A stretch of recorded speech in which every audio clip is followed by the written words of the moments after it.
चेतावनी, रजाग्राफी की सभी रिपोर्ट्स तथ्य, खबरों और सबूतों पर आधारित होती हैं। हर रिपोर्ट के अंदर सबूत दिया जाता है। भारतीय संविधान के साथ साथ यूट्यूब के नियमों का भी पालन किया जाता है। इसलिए रजाग्राफी के खिलाफ चलाए जाने वाले किसी भी प्रोपेगेंडा में ना फंसे। सावधान रहें, समझदार बने।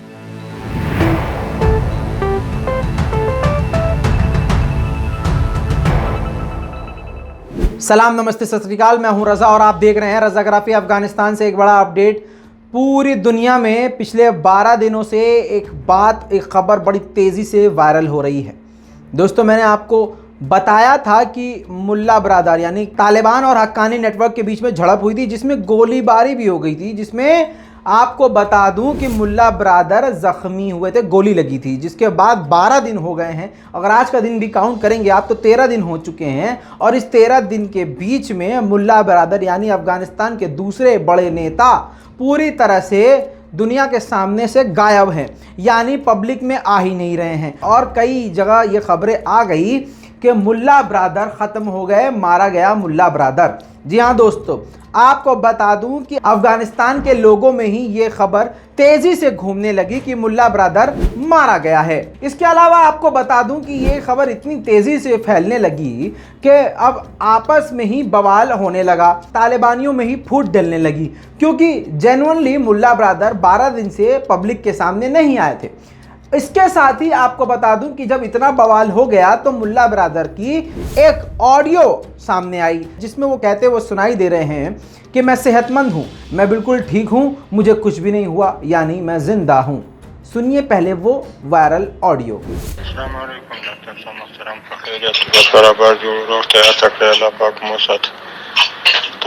सर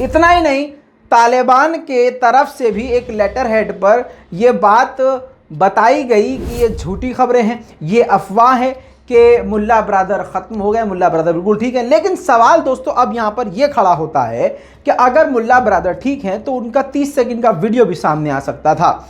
अब ऑडियो आने के बावजूद कई लोगों का ये मानना है कि ये ऑडियो फर्जी है, ये मुल्ला ब्रादर नहीं है, ये उनकी आवाज़ नहीं है।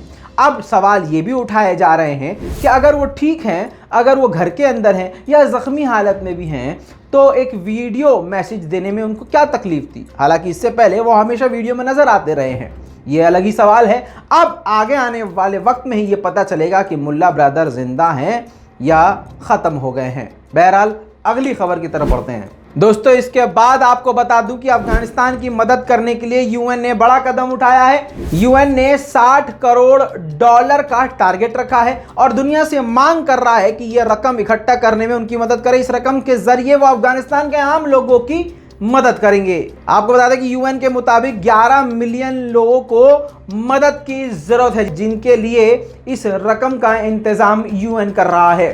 दोस्तों, अमरुल्लाह सालेह यानी पंजशीर में पूरी तरह से जीत के बाद अमरुल्लाह सालेह के घर पर धावा बोलने के बाद, कब्जा करने के बाद तालिबान के हाथ $8 मिलियन लगे। $8 मिलियन। इसके अलावा 18 सोने की ईंटें। वाह भैया, मनी हाइस्ट को तो इस बंदे ने फेल कर दिया। बिल्ला चलो, बहुत बढ़िया भाई, बहुत बढ़िया, जोरदार तालियां। दोस्तों, आप जानते हैं कि ताजिकिस्तान इस वक्त भड़का हुआ है अफगानिस्तान के तालिबान को लेकर। ऐसे में कल रात को 200 अफगानी पहुंच गए ताजिकिस्तान। ऐसे में ताजिकिस्तान ने 100 लोगों को, जिसमें महिलाएं और बच्चे और बूढ़ी औरतें थीं, उनको तो अपने देश में आने दिया और नौजवानों को और मर्दों को वापस, यानी 100 लोगों को वापस कर दिया। दोस्तों, पाकिस्तान की commercial website PIA Afghanistan land कर गई। जी हाँ दोस्तों, पहली बार पाकिस्तान ने अपनी फ़्लाइट को अफ़गानिस्तान के लिए खोल दिया, जिसमें 10 लोग सवार थे। और बताया ये जा रहा है कि सब कुछ मिलाकर, मतलब इसमें 10 लोगों में स्टाफ भी शामिल था और बताया जा रहा है कि भाई पायलट को भी काउंट कर लिया गया है इसमें। बहरहाल 100 की सीधी ये है कि ज़बरदस्ती वाली बात है, दुनिया को दिखाना चाह रहा है पाकिस्तान कि भैया हमने अफ़गानिस्तान में जहाज़ जो है अपना चालू कर दिया है और नॉर्मलाइजेशन करने की एक बड़ी कोशिश पाकिस्तान की तरफ से है। दोस्तों मैंने आपको कल बताया था, फिर से अपडेट दे रहा हूँ क्योंकि इस पर नया अपडेट है। जो अफ़गानिस्तान सरकार की पहले वाले सरकार के अंडर काम करने वाली पुलिस, अफ़गान पुलिस जो फ़रार हो गई थी, उनको वापस बुला लिया गया है और तालिबान ने उनको कहा है कि आप काबुल में तैनात रहेंगे। फिर से उनकी तैनाती को लेकर नया बयान आया है कि उनको तैनात किया रहेगा यहीं पर ही काबुल एयरपोर्ट के आसपास और काबुल एयरपोर्ट पर। इसके अलावा जो वर्दी में हैं ये सिर्फ वहीं तैनात होंगे और जो सिविल में होते हैं यानी जो घरेलू नॉर्मल कपड़ों में होते हैं उनकी तैनाती को लेकर अभी बयान नहीं आया है। दोस्तों दूसरी तरफ एक और वीडियो सोशल मीडिया पर वायरल हुआ है जिससे तालिबान की आलोचना की जा रही है। तालिबान इसमें एक महिला को मारते हुए पीटते हुए नज़र आ रहे हैं। जी हाँ दोस्तों, बहुत ही अजीब व गरीब हालात बनते जा रहे हैं और वो बात सामने आ रही है कि महिलाओं के साथ सबसे ज़्यादा जुल्म हो रहा है। यही बात सारी दुनिया जो है उठा रही थी पहले से ही। अब तालिबान की ऐसी वीडियो सामने आने के बाद तालिबान फिर से सवालों के घेरे में है। इसके अलावा आपको बता दूं कि न्यूजीलैंड भी अब $3 मिलियन से अफ़गानिस्तान की मानवीय मदद करने के लिए तैयार हो गया है और काफ़ी बड़ी मदद देने के लिए तैयार है। दोस्तों इसके साथ आपको बता दूं कि चेचनिया ने भी तालिबान को झटका दिया है और उसका बयान है कि हम तालिबान को मान्यता नहीं देंगे। जी हाँ दोस्तों, तालिबान को मान्यता देने से इनकार करते हुए चेचन ने कहा है कि ये तालिबान जो है महिलाओं पर जुल्म कर रहा है, आम नागरिकों पर जुल्म कर रहा है। खासकर वो मैंने अभी जो बताया आपको कि महिलाओं का मुद्दा ज़्यादा उठाया जा रहा है और महिलाओं पर लगाई जाने वाली पाबंदी को ही सारी दुनिया मुद्दा बना रही है। दोस्तों पाकिस्तान को बताया जाता है कि तालिबान का पूरा समर्थन करता है।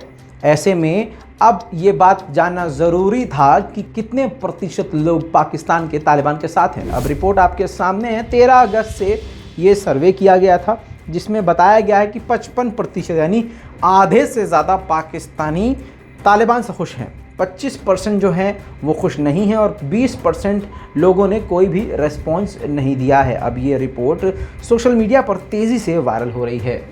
दोस्तों अब तालिबान का एक और ख़तरनाक रूप सामने आ गया है जिसने तालिबान के वादों पर सवाल खड़े कर दिए हैं। हालांकि तालिबान ने इसका वेरिफिकेशन नहीं किया है और तालिबान ने इस बारे में ऑफिशियली कोई बात नहीं बोली है। दोस्तों मैंने आपको बताया था कि तालिबान ने एक बड़ा अहम कदम उठाया था। तालिबान ने शिया समुदाय, हज़ारा समुदाय को साथ करके यानी उनके साथ मिल गया था और शिया सुन्नी को ख़त्म करते हुए एक बड़ा कदम उठाया था। और ये सब ईरान के साथ डील के बाद बताया जा रहा था कि ये डील की वजह है कि ईरान का समर्थन मिला हुआ है तालिबान को और उसकी वजह से ही डील की वजह से, और डील ये हुई थी कि शिया समुदाय, हज़ारा समुदाय को परेशान नहीं किया जाएगा। लेकिन अब एक वीडियो सामने आया है जिसमें तालिबान के कुछ लोग शिया समुदाय के 300 घरों को धमकी देते हुए नज़र आ रहे हैं और उनको 9 दिनों का समय दिया गया है।